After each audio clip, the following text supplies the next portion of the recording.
of revenge.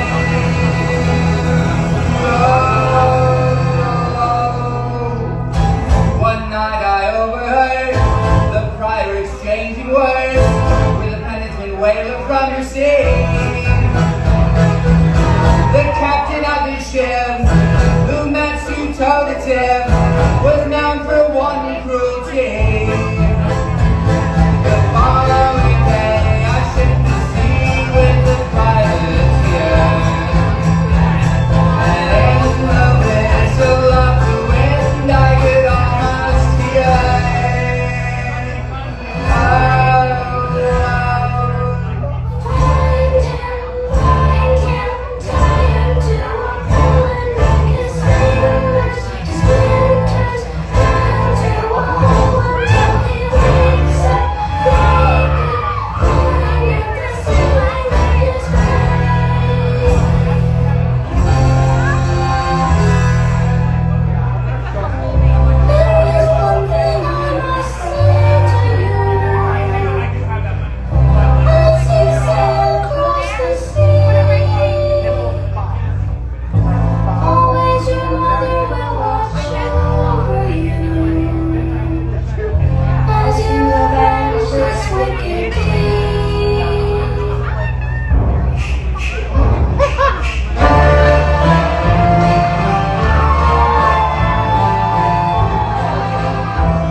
And then that fateful night, we had you in our sight after 20 months at sea.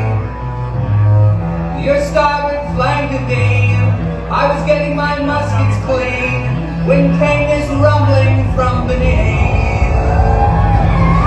The ocean shook, the siren flag and the captain quailed. And before us through the angry joys of a giant whale.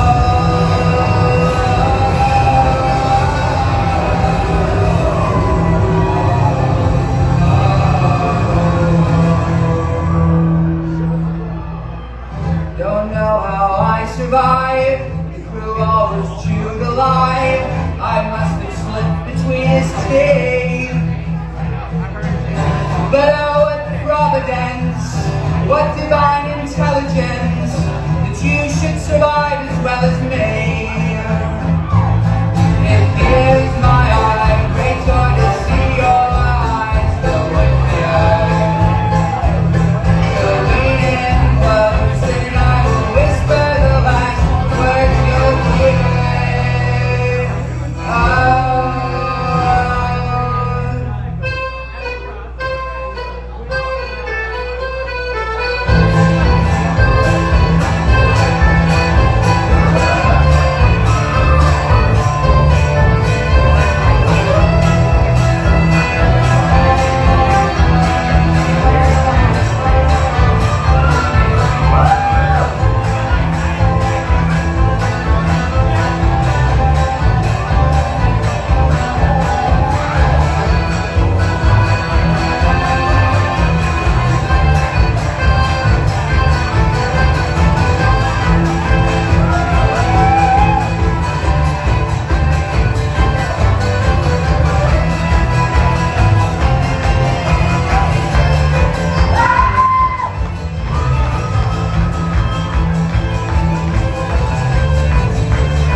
Contestant number 3, Vengeance! Let's keep some noise going for that fabulous contestant. Come on, people, let's do it! Thank y'all. Love you.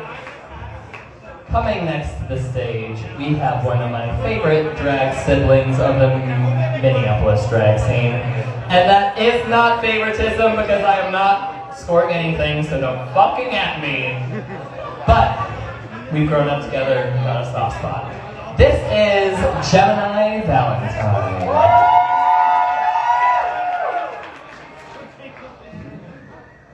Today I'll be doing a piece called Chubby Bunny.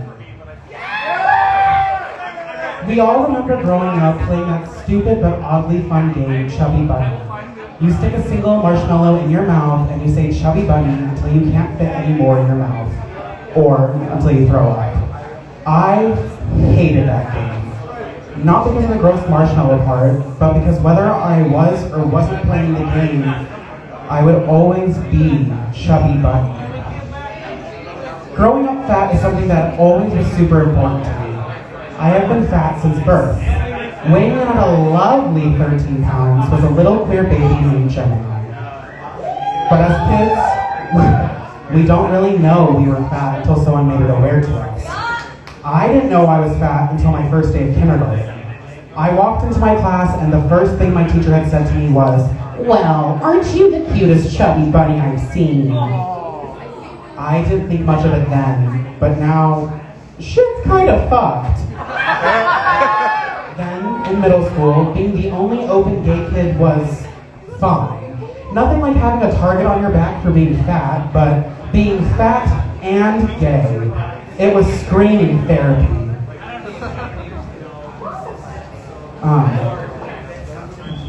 You got this! But that was fine until I had my first crush. And I was so excited to tell my mom and everybody, but the only thing my mom could say to me was, "Yeah, but is he into chubby bunnies like you, honey?" Not this. I was heartbroken. And then when I first started drag, I was fresh out of high school. At the time, I was struggling with my weight a lot. Every day prior to graduation, I was harassed for liking boys and being openly femme. Being called Princess Dick Sucker on the daily? My favorite. But pain prospered when people belittled you by looking at you all the time. I mean, how the fuck can you miss me? I'm the same goddamn size as fucking Totoro. Post-graduation, I worked really hard on making sure that I loved myself and that there was nothing wrong with me. I worked so hard that I thought I was confident enough to start drag. So I did it.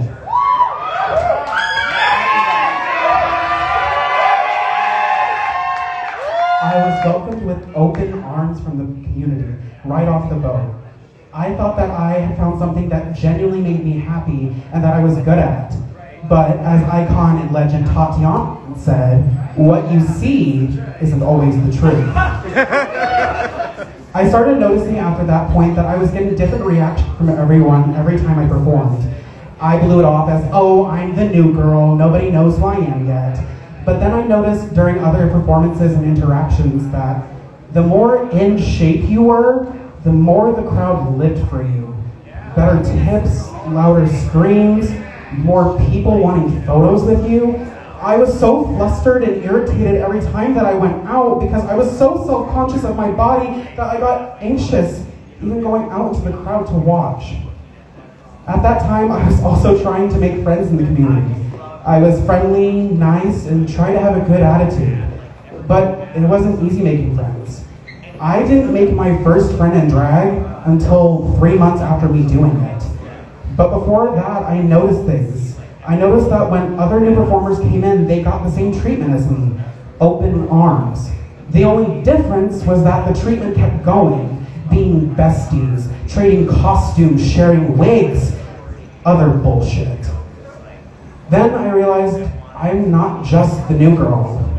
I was the new fat girl, and nobody wants to be friends with the fat girl. But I did gain friends as I kept going. I had 2 friends in particular who I considered my best friends. We talked about bettering our drag, talked shit about things in the community. We were the friend group. But no matter what I did with these two, I was always the fat one. And what hurts was that these friends made it very aware that I was the fat one, joking about my weight, chubby bunny, the way I moved, chubby bunny, and the way I dressed, chubby bunny. I felt like I was back in those hallways being tormented, looked at, burning. Fuck that. Fuck everyone who has ever said I wasn't worthy of anything because of my size. In the now, the present, I recognize that those awful things that have happened to me just made me stronger, made me want to be better for myself. Nobody is going to tell me anymore that I'm good at something for a big girl. No one's going to tell me I can't be loved because of my love handles. No more. Life is about growth, change, and what the hell? Oh. Evolving. And evolving. I stand here in the saloon proud and happy of where I have come from to now. Especially with recent events, I've become stronger because those people were so weak and insecure that they had to attack me, my friends, and my family. I am Gemini Boom Boom Valentine, and I am no longer sorry or ashamed of my body. I will not let a damn person look or act in disgust of my body anymore. I am beautiful. I am fierce. I am strong. I am proud excellence. And I am a chubby bunny.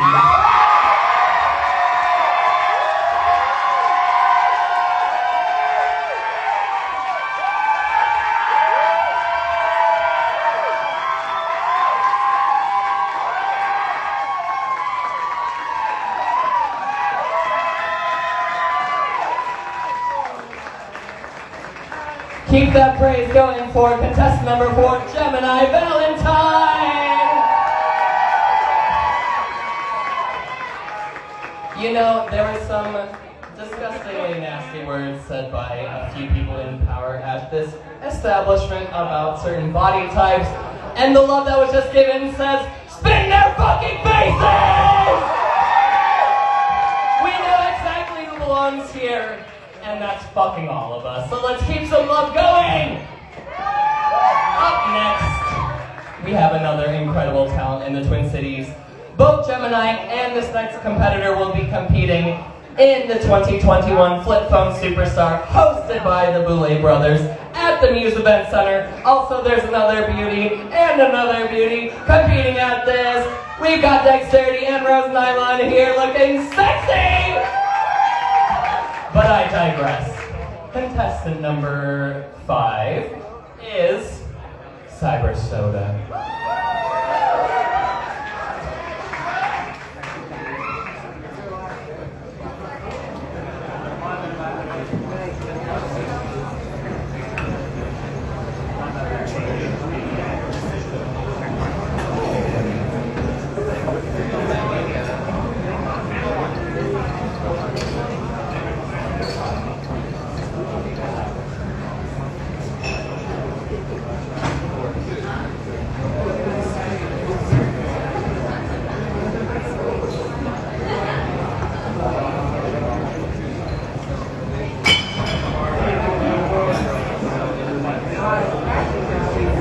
Patience is a virtue, and we are practicing it, people. Let's shake our booties next to someone we love because fuck it!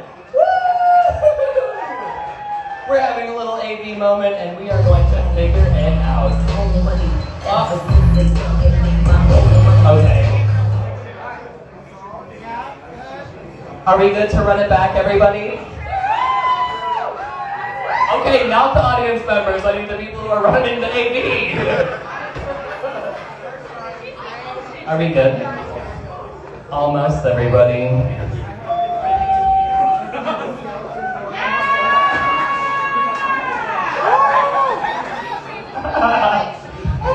Y'all beautiful. It's so amazing having everybody here. We're getting bloody. We're getting beautiful. We're getting a little phase out on the mic, but you know what? We're better for it because it keeps us humble. Looks like the lights are going out, and we are bringing on Cyber Soda.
this come from? Cold cash and them ice chunks. Soul force in my steam pump. Most force, no white up. Colder than December. Diamonds for and a winter. These glaciers gleaming and glistening. Antarctic is like a blizzard. My jargon, fuck you on frigid. Cool it down, get avalanche. Igluco, case and body. The ice picked up in the lobby. Bitch, white fox, beat the oculus. Icebox, the coolest confidence. Ice is queen, the icy bitch. Winter fresh in that whitey. Bitch, shimmering Aphrodite. Winter wonderland body. So frosty in that Bugatti. Porcelain, so fake and poppy. Popsicle in your pocket. I'm polarizing your profits. I freeze them, flip them, and rock it. Coco, Alamo, who's frozen from head to toe. Ice curling the status quo. Cold killer, so now you know.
Is it too early to be like, who's ready for seasonal depression, ladies?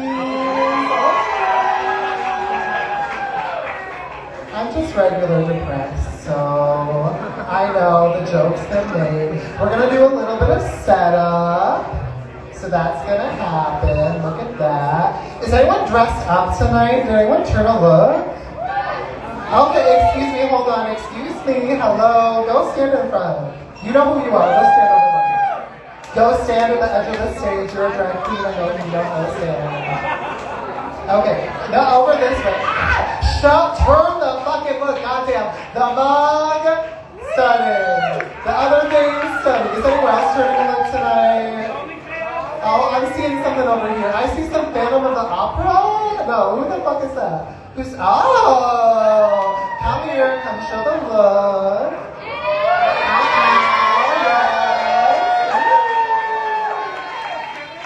Is it a dead baby? Yeah, okay, dead baby. Okay. I think this is enough time to have stalled, but we'll find out. Are we good? Let's bring out pistachio cream pie. Contestant number 6.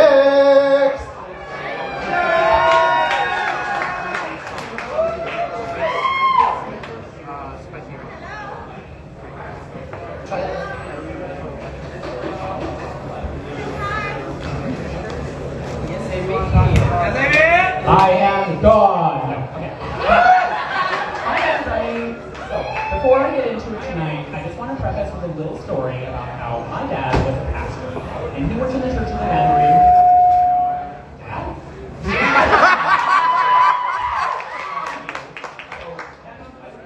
Every Sunday for 18 years. So, when I realized that I was gay, I was like, well, maybe if I obey my parents and go to church and follow the Bible's commands, that when I tell them I'm gay, they'll be like, oh, that's okay. You did everything else right, so that's okay. Okay. Can you crying? I'm sorry. No! You know what? Okay. So if I follow my parents' commands, go to church and obey the Bible, that when I do tell them I'm gay, they'll be like, oh, that's okay, you did everything else right. So, when I finally did come out to them, they still told me that I was going to hell. And I kind of felt like I wasted my entire childhood, like following the Bible's commands, thinking it would make up for the fact that I was gay. So, for my talent tonight, I am going to be committing as many sins as I can. So all at random, I have blank cards back here with all the sins on them, so you guys can't see them. But these balloons here represent my purity. So, when I do commit a sin, I'm going to pop the balloon and get closer to hell. Okay. So I'm going to start the clock. 3 minutes. Alright, first sin, blasphemy. Shit. Yeah! First sin.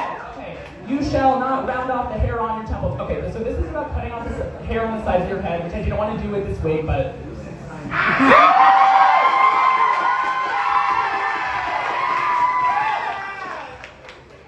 Do not turn to mediums or necromancers and so make yourself unclean by them. Okay, so I have a website called Random Tarot Card. Let's see what I get. The Empress! Okay, cool.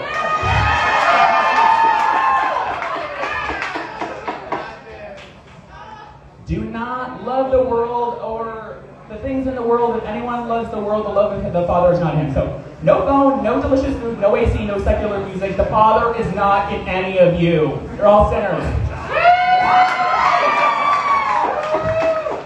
Thou shalt not murder. Pass. Thou shalt not take the name of the Lord in vain. Okay, so this one is not about saying, Jesus Christ, oh my God. It's about doing selfish things in the name of the Lord. So, to commit this sin, I'm going to say something stupid like, God doesn't want me to get the vaccine. Okay,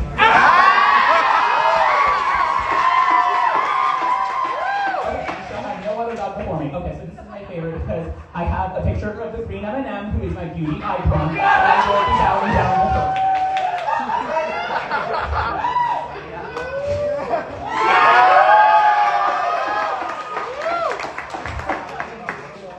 Okay, strong drink is a brawler, and whoever is led astray by it is not wise. Okay, I have a shot. I don't know what's in it, but...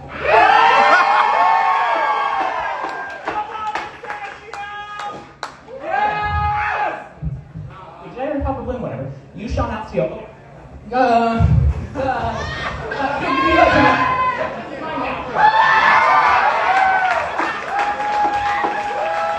give it back to you by another thing. Okay, and the pig does not chew the cud, it is unclean for you. Okay, this one's about eating pork. You also can't eat shrimp for some reason. These are bacon good. No one whose testicles have been crushed or penis who has been cut off may be admitted to the kingdom of heaven. What?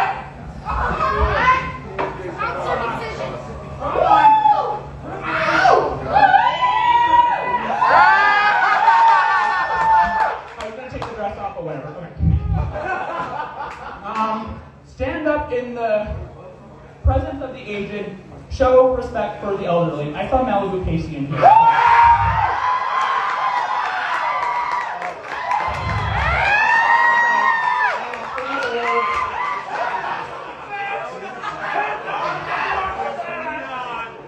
You shall not tattoo any marks on you, I am Lord. Okay, let's give me a tattoo. Give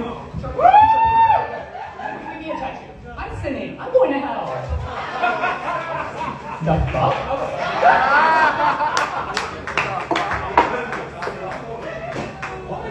Okay.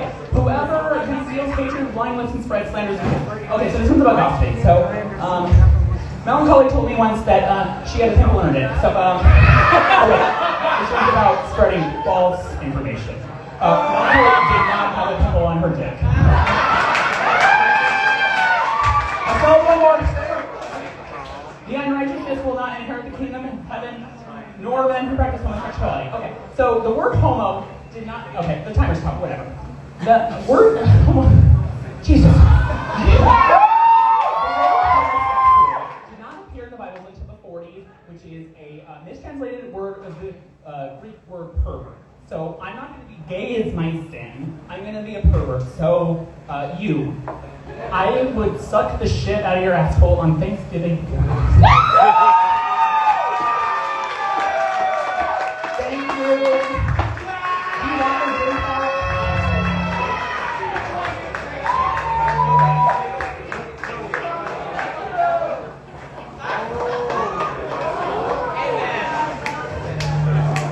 Y'all are going to hell. Who's bringing the poppers?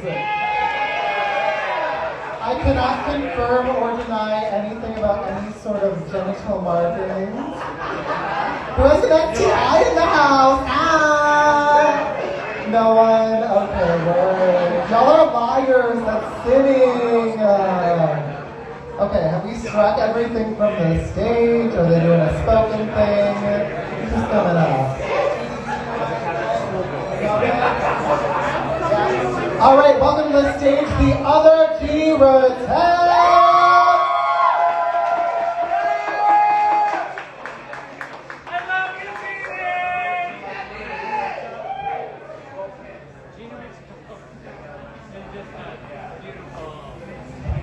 And now, something for completely different. Yay! We got sad girls in the house, right? Okay, sad girls. Whew. My heart has recently broken into two parts. Part one. I am O negative. The universal donor. The American Red Cross uses the following question to screen potential sources of blood. Have you ever had sex with another man? Even once since 1977. A call to the Red Cross. What would you do with the gallons of myself I've given if I told the truth? Pour it all back into plastic milk cartons from the roof of the hospital's dump it. Let gravity pull slowly along the glass. Stain every window cherry, I dare you. Package the first 2 pints I donated. Place the bags of red squish gently. Seal the cardboard airtight like a coffin. Write no return address. I want my blood back. Red Cross. Keep rumoring my body disease. Label a Surgeon General warning on my sex. Landscape my body with invisible tumors. Diagnose me HIV. Call it gay cancer. Keep telling everyone that my heart is pumping pollution, that my kiss is venomous, that my blood is currency, but my money isn't good here. We are dying waiting for a loan from your bank, as if you haven't tested every sample since 1985, as if we are just dirty pains and your arteries course bleach. So please, clean us. Spit shine us perfect until translucent, and we are invisible again. Shove us back into closets pitch black. Padlock the door until I learn how to live with no pride. Red Cross. Keep crucifying us. Everyone reading your question instinctively clicks no. They leave wondering why. Through sliding glass doors they smile because you have convinced them that certain types of blood and that certain types of love kill you. But we are not sick. My partner does not determine death sentence or chronic illness. My love does nothing to change all I am capable of giving. Red Cross. Lean in closer. I want to tell you a secret. My senior year of college, I organized the blood drive. After I failed your evaluation, the male nurse pulled me into his corner triage and whispered into my ear, "You only have one chance to change your answers. They shouldn't be allowed to ask this, but they won't know if you lie. It's your life, your choice."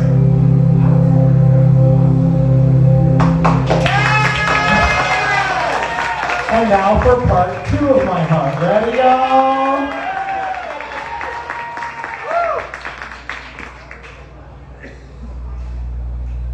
I caught you once, killing a squirrel in the backyard with a rock. Your 8-year-old body shivering, illuminated. Through tears you told me that you loved it. I assumed you meant the squirrel.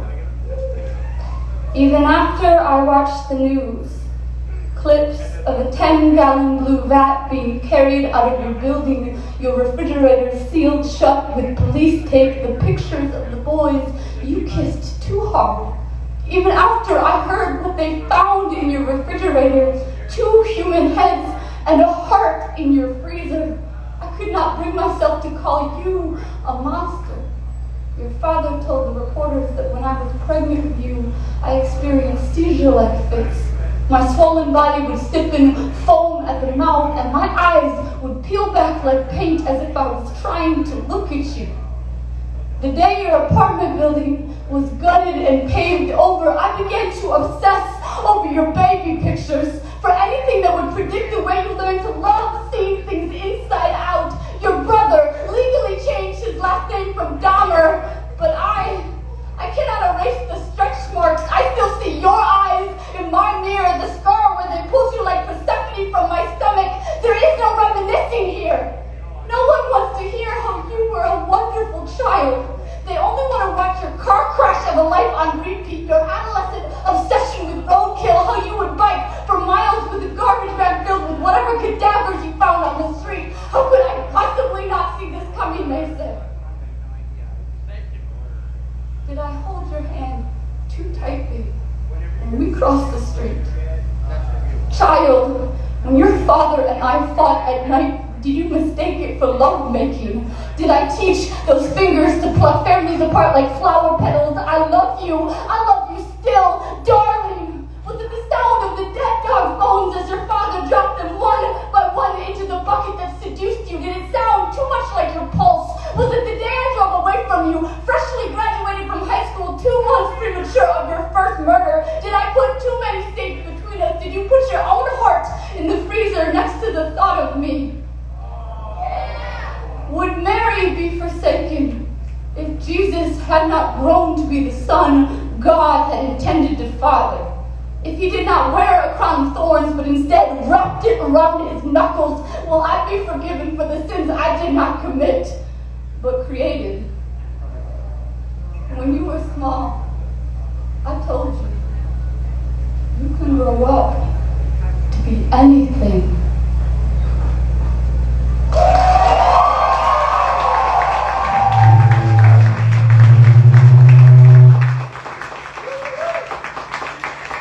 And let's give that fitting, noisy ending a cheer for Gina Tell, our 7th contestant.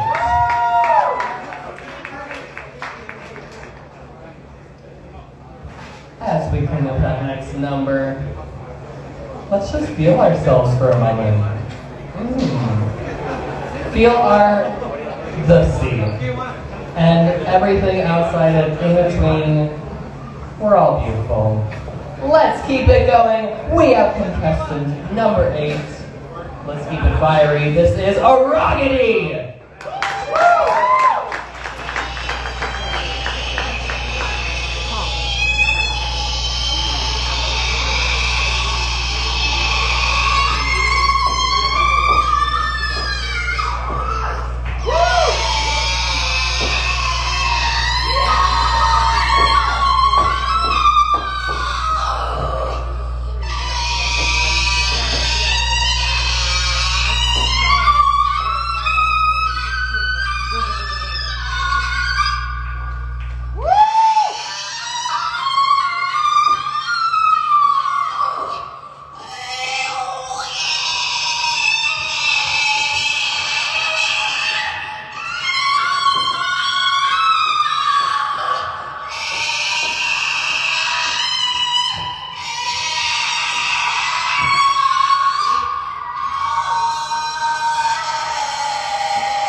birth. And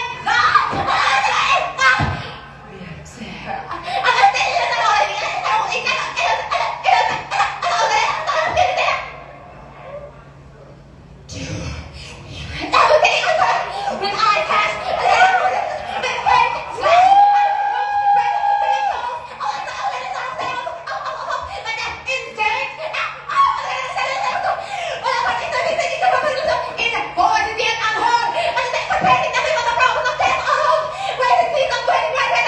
I'll walk the shore and devour my heart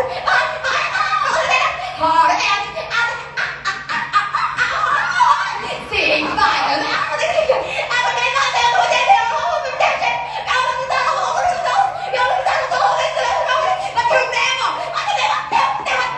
Forget to kill for the sake of killing, and with a pure and motive heart, extol and redeem Dizzy. Come on, Raggedy.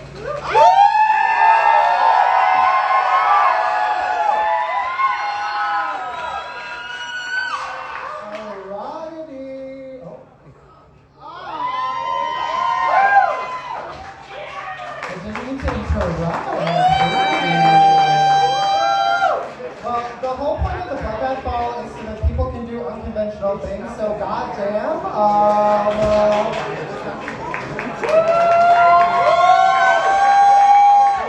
also being told all contestants who can definitely hear me on stage should be lining up again. We have one more contestant to go, but everyone should be lining up so they're ready to do a cattle call, so the judges can see y'all. Yes. Oh, look at them go. One by one. Okay. Next up, we have Salem High.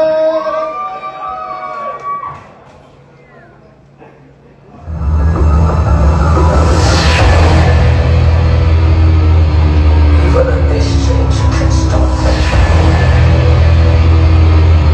Even in this change, you can stop me. Even in this change, you can stop me. Even in this change, you can stop me.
Y'all will not see this shit at the goddamn Ladies of Bloodbath, let me tell you. Okay, contestants are making your way backstage. I gotta leave.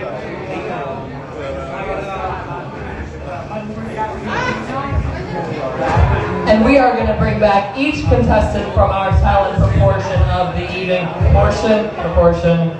It was a meal proportion. It was fucking delicious. It was fucking substantial. It was delicious. Let's bring back these contestants in order to allow the judges to score them correctly. First up, we have Clorox. After that, Blair Kitsch. Following Blair, Vengeance. Up next, Gemini Valentine. Contestant number 5, Cyber Soda. We have Pistachio Green Pie. Followed by the one and only other Jeannie Rattel. Following them, we have Aragony. And our final contestant, number 9, Salem Hyde. While the judges are scoring these amazing artists, please oogle, hoot, howl, boo, ghastly, all those noises.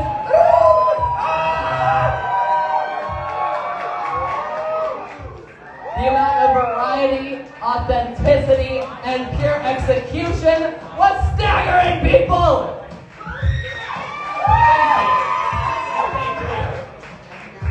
Judges, are we feeling fierce? I'm gonna take that as a yes! Give it up for our contestants, and we will be taking a short 10-minute intermission to prepare for our final portion of the evening. Best drag and final performances. Love y'all. Get activated.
survive.